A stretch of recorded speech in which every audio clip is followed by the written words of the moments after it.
Nè, Có chuyện bây giờ. nhưng mà con nó lại nó là con tao con. Nè, tao có chỉ tay cô. Mình dài phải ra giờ đâu này đây.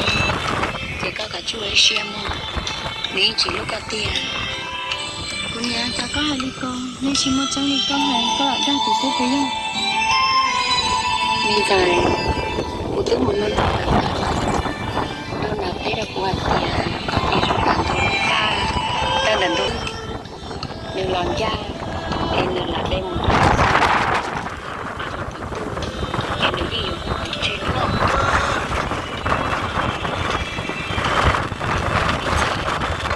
Cái nó rồi lên thảo sư. Chỉ chịu ta nhiều không sao kịp.